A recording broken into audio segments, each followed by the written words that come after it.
God for your blessings. Psalms 124. Psalms 124. While there are some pages still being turned, and again, we thank God for all of our guests. We thank God for our beautiful choir and musicians and the rest of our hearts. Amen. And I thank God for my lovely and beloved wife. Amen. Amen. Just let me say thank you, Mount Moriah, for the ministry that you performed to the Weatherspoon family on yesterday. Amen. We thank God for Deacon and his family being here on today. And God has just been good to us. Psalms 124, verses 1 through 8. Verses 1 through 8. Are you there? Amen.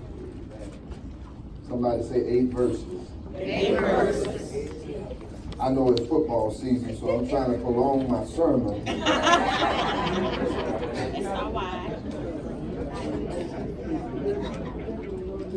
If it had not been the Lord who was on our side, now may Israel say, if it had not been the Lord who was on our side, when men rose up against us, then they had swallowed us up quick. When their wrath was kindled against us, then the waters had overwhelmed us. The stream had gone over our soul. Then the proud waters had gone over our soul. Blessed be the Lord, who have not given us as a prey to their teeth. Our soul is escaped as a bird out of the snare of the fowlers. The snare is broken, and we are escaped. Our help is in the name of the Lord, who made heaven and earth. We believe the Bible to be God's word. God's word. We will hear the word. We will hear the word. We will receive the word. We will receive the word. We will believe the word. We will believe the word. We will live the word. We will live the word. Yes, sir. Yes, sir. We may see Jesus. We may see Jesus. We may be seated in the presence of the Lord. The grass withereth and the flower fadeth, but the word of our God shall stand forever.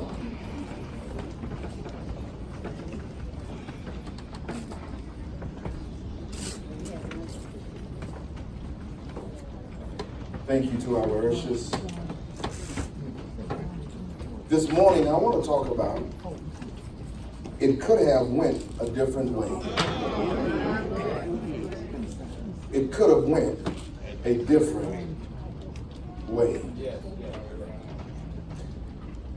Reflective thinking, looking backwards, is beneficial.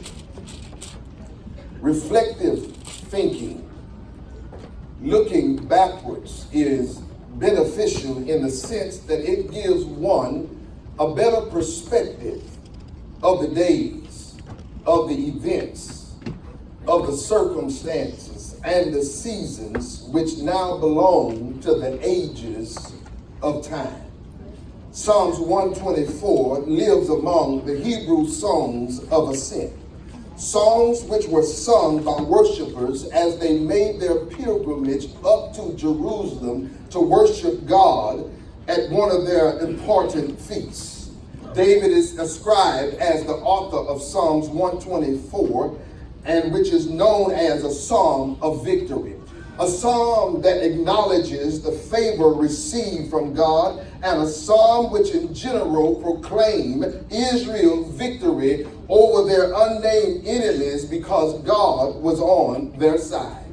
In fact, when you begin to read this particular psalm, the psalmist abruptly, forcibly, and emphatically proclaimed in retrospect, in looking back, if it had not been the Lord who was on our side. And then he says to Israel, listen, you got to open your mouth. Israel got to say, if it had not been the Lord who was on our side. You see, the psalmist leaned into the benefit of looking backwards and saw the reality of how things could have went a different way. But God, their protector, preserved them through the unknown threatening circumstances which sought to devour their very lives. And so it was for this cause. They told their testimonial experience of God, lifted their voices in praise and thanksgiving to the Lord as they made their way to the city of God to worship God. I mean, they praised God because they thought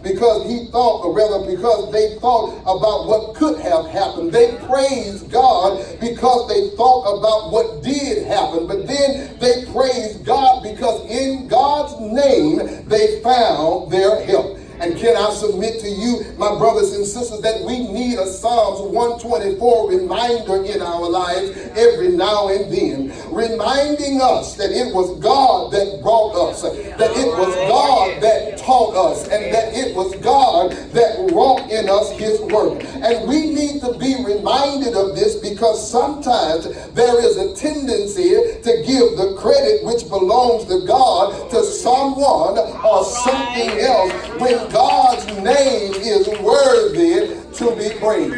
And I wonder this morning, are there any saints in this house who can testify that his name is worthy to be praised? And the only one that deserves the credit and the only one that deserves the honor is God himself. And so it is, this text is tailored to teach you and I as believers of God that praising God is the proper response when he is faithful in delivering us through difficult times in our lives. In fact, when we perform the art of reflective thinking on our experience with God in difficult times in which God has delivered us, the reality is that things could have went a different way, but God. Is there anybody here who can testify when you walk down memory lane of your life that things could have turned out a different way if it had not been for God? Oh, y'all got some folks in here act like they ain't never been through anything in your life. But if you truly walk down memory lane, somebody can testify like I can that things could have turned out a different way if God had not been on our side. So it is, we can be thankful this morning that God has been our help in the past, that God is our help right now, and that God will be our help in difficult times. And so it is when we look at this particular text, our confidence, our trust can be in God in difficult times. First of all, because God stands with us. I said God stands with us. In verses 1 through 5, you'll find that particular principle. Listen, never should the believer of God underestimate the very presence of God. There should not be a moment in our lives, regardless of the circumstances or how it may look in our lives, that we dismiss the very presence of God. You see, the psalmist does not specifically name the events behind the text, so we are left with uncertainty about its background. But there is one thing for sure that the psalmist is certain about, and that is that God was on their side. And not only was the psalmist certain about God being on their side, he was also certain about some things that would have happened if God would not have been on their side. In verse number 3, he was certain that their anger-filled enemies would have destroyed them. And in verses 4 and 5, he was certain about the trouble that their anger-filled enemies brought with them like a flood would have drowned them. And it's no doubt that looking back over this experience, that while they marched up the incline to Jerusalem to worship God, that they recognized, they realized, and they reflected upon the fact that things really could have gone a different way if it had not been God on their side. And my brothers and sisters, I've discovered here is the benefit of reflective thinking on our experience with God. Reflective thinking on our experience with God helps us to see the reality of difficult moments in life. Reflective thinking on our experience with God helps us to see that in those difficult moments, there were times when we couldn't do anything to help ourselves. And lastly, reflective thinking testimony on our experience with God in difficult moments helps us to understand and appreciate that it's God and God alone who deserves the credit for keeping situations from turning out a different way. It didn't happen because of God being on our side. I'm sorry to bust some of y'all bubble, but it wasn't because you were cute. It wasn't because you've been so good. It wasn't because where you live and where you work and how much money in your bank account. But what kept you is God being on your side. Yeah, yes it is. You see, the reality for you and I today is this. Not only did God stand with us in the past difficult moments, not only is God standing with us in our present difficult moments, but God will stand with us in our future difficult moments. And I've discovered, because God stands with us in difficult times in our lives, that we are in a win-win situation, my brothers and sisters. And when God comes to stand on our side, he brings every resource from heaven to bear upon our situation. If God's presence is with us, God's peace is with us. If God's presence is with us, God's power is with us. If God's presence is with us, God's promises are with us. And if God's presence is with us, God's power is with us. Out of his grace, out of his love, out of his mercy, out of his faithfulness to us, God stands on our side. And for that reason, we ought to praise him. We ought to magnify his name. We ought to glorify him. We ought not be too sedated to lift up our hands and stomp our feet and shout in the name of Jesus, because he has stood on our side. Yes, he has. Yes, it has. Listen, I remember growing up as a little boy under my father, who was a carpenter. My father, he was in good cahoots with the mayor of the city of Alexandria, Louisiana. And every now and then, the mayor would call him to renovate houses that he owned in the city. We used to go to those houses sometime on a Saturday afternoon. We would go there, nobody else would be there. And because I didn't know how to do anything else, I became daddy's errand boy.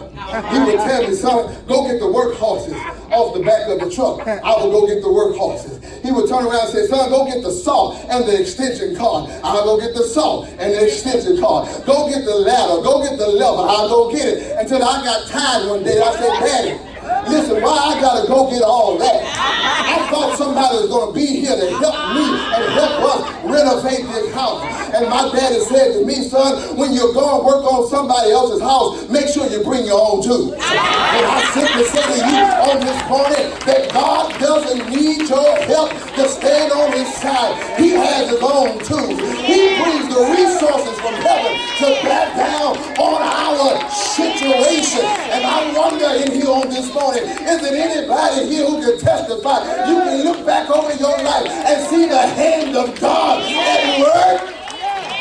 Come on here, y'all. At work in your life. Not going to hold you long, but God stands with us. But then secondly, the text reveals to us that God secures us. That's in verses 6 to 7. Listen now, because in the midst of seen and unseen dangers, God secures us. When life presents overwhelming burdens and trouble which seek to bring about our demise, God is able to secure us. And in the security of God, God's security does not necessarily exempt us from going through trouble, but God's security plan in himself can keep us while we are going through trouble. Watch this now, because here the psalmist moved from reflecting upon what could have happened to thanking God for what did happen.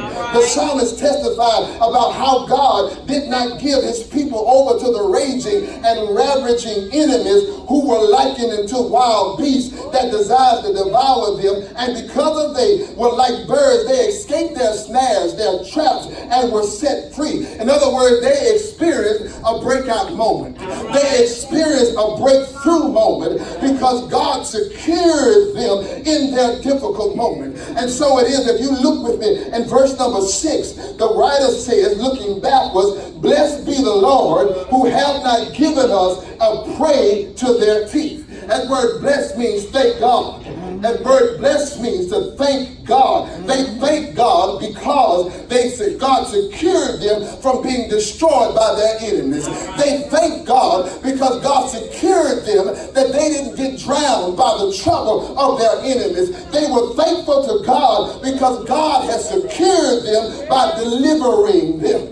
And I've discovered, my brothers and sisters, that the reality for you and I at some point in time is this. We need to look past what didn't happen and begin to praise God for what did happen. And anytime God delivers you from a difficult situation, the proper response always is to thank Him. Although life may not be to its perfection because of the hits and the losses and the struggles that you've had to endure down through the years, I've learned through studying this text, you just got to thank God and praise God for what life is right now. And yes, Jesus, I know you took some losses, I know you took some hits, and you're still going through some struggles, but I just want you to thank God right now. I just want you to encourage God right now. I just want you to bless His name right now for what life is right now. Even if you're making it through on broken pieces, thank God for what it is right now. This text ought to help us to understand and appreciate that nothing can take you out unless God allows it. I mean, when you look at this particular text, this text helps you to understand that nothing can get next to you and nothing can take you out. Nothing can bring about your demise unless God allows it. No cancer, no enemy, no trouble, no diabetes unless God allows it. No weapon formed against you shall prosper unless God allows it. No sickness, no disease, no heartache, no headache, no loneliness, no pain unless God allows it, because God secures. I say God secures us. Fact of the matter is that God securing us has prevented some things, a whole lot of things, from happening to us. So that our testimony could be like what Deacon Lockett just got through saying. But because God, I made it. I don't know about you. I don't need to ask you for your testimony. I can tell my own testimony. When I look back over some of the things I've been through in my life, I'm still here because God brought me through. When I look back over my life and remember I was sick on my bed with meningitis, didn't know how to walk, had to learn how to walk all over again. I'm only here because of God. That's why I made it. When I think about the time that I've been under danger, I've had death threats against my life, working in my past employment. It was nobody but God that helped me. And because of God, I made it. Does anybody here have a testimony like that? You've been knocked down by life, but because God, you made it. You've been, amen, made to take a setback, a time or two in life, but because of God, you made it. Your heart has been made to bleed by circumstances outside of your control, but because of God, you made it. You've been counted out. You've been told you wouldn't make it. Family, friends don't understand you no more, but because of God, you made it.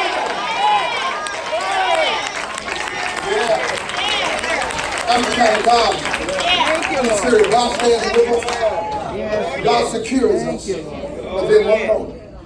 God sustains us. He sustains us. It's there in verse number 8. The Bible says, our help is in the name of the Lord who made heaven and earth. Listen, because God is the director of all life. It is God that gives life. It is God that sustains life. And it is God that causes life to cease. And so truly, Paul was right who agreed with the philosophers in Acts chapter 17 that in God we move, we live, and have our being. And so in conclusion, confession of the psalmist, he acknowledged that Israel's help, Israel's assistance, Israel's support was in the name of God, was in the reputation of God, was in the character of God, who through their difficult moments as a nation created a way for them, which many of times, my brothers and sisters, the odds were against them. Historically, the psalmist could have been talking about any number of incidents in the life of Israel.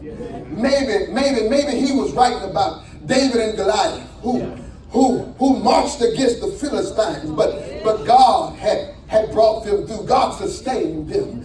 Maybe the writer was talking about how God brought Israel out of 430 years of slavery, and when he brought them out on the brink of the Red Sea was before them, but Pharaoh's army was behind them, and God sent an east wind and walled up the waters on both sides, and they walked through on dry ground. Maybe the writer was talking about when God used Gideon and the minority 300 to rise up against the Midianites who had oppressed them. Just maybe God was talking about that young leader Joshua leading that young generation of children of Israel across the Jordan River into the promised land that was flowing with milk and honey. I don't know what the writer was talking about, but I do know that God sustained life in them as they walked in uncharted territory.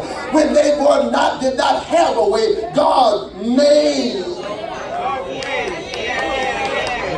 He made a way. And I submit to you, beloved of God, this morning, as I get ready to take my seat, that the God of ages and the God who's been your God from generation to generation is the same God in whom you shall find your help. Not only your past help, but your present help and your future help. Not in money, not in medicine, not in man, not in methods of this world, but in God. In his name. I don't know. Somebody asked the question, what's in the name? I can't tell you what's in the name. Especially with somehow times these mothers these days name children. I can't tell you what's in those children's names. But when it comes down to the name of God, I can tell you what about that name. That name tells the story of the very nature of God. That he's a good God, that he is a kind God, that he's a loving God, a trustworthy God, a holy God, a gracious God, a merciful God, and a wise God. It's in God's character is the foundation of our confidence of his help. In other words, because of who God is, it tells us that when we need help, God's going to help us. Because God is omniscient. God knows what we need. Yes, he does. Because God is omnipresent. God is present with us when we have a need. Because God is omnipotent. God can do what needs to be done. And so just know it is God who sustains us. And when there doesn't seem to be a way out, that same God who created the heavens and earth, that same God who created the sun and the moon, that same God who created the creeping things and the swimming things, that same God who scooped up the valleys and pushed back the mountains, that same God who created the angels and the stars and slung them into existence, that's the same God who will make a way. Yes, he will. In fact, he made a way out of our greatest need. When there was no other way, he emptied his son into the world, born of a virgin Mary, wrapped in swaddling clothes, laid in a manger, crept into the back door of humanity, hung out on the cross one Friday, died for our sins, but early on the third day, come here somebody, didn't he make a way out of no way?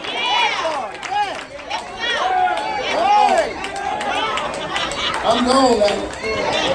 But I thought I'd take Dr. Gardner C. Taylor, that great black Baptist preacher who was named the dean of all black preachers, who was named the most out of 12 most influential preachers in the English-speaking world, who's home with the Lord, resting in the arms of Jesus. There he grew up in South Louisiana when his father had died. Him and his mother were standing in the kitchen one day while she was at the kitchen sink washing dishes. He tugged on her apron and said, "Mama, what we gonna do since Daddy has died?"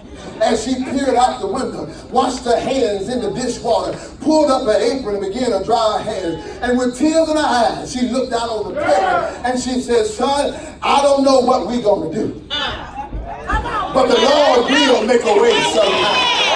I stopped out here to tell somebody on my way to the sea that the Lord will make a way somehow.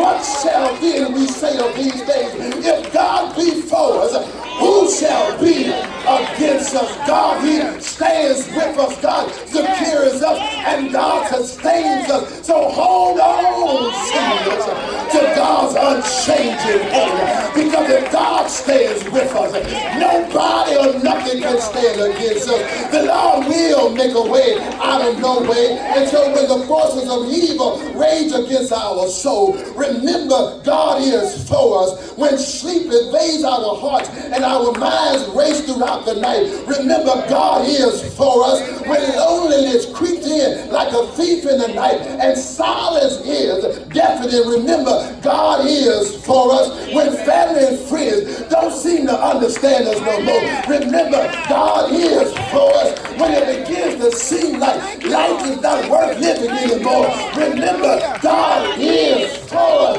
When it begins to feel the mist of the Jordan River and we know it's our time to go, remember God, and God will remember you. He will take care of you. He will watch over you. He will encamp around you. He will send an angel by night and by day.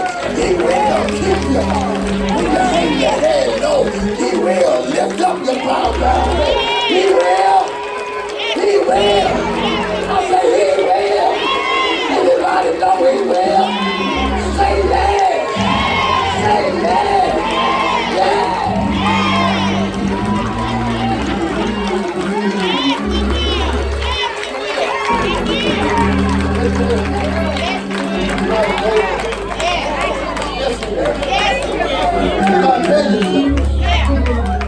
Same God who made a way for our ancestors through the long night of slavery, through Jim Crowism, through Trumpism, is the same God who will make a way today.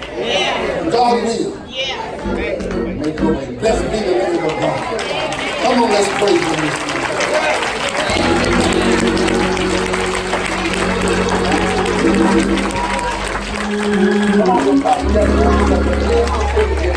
Come on, the Lord will make a way. Amen. We're going to work it today.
word.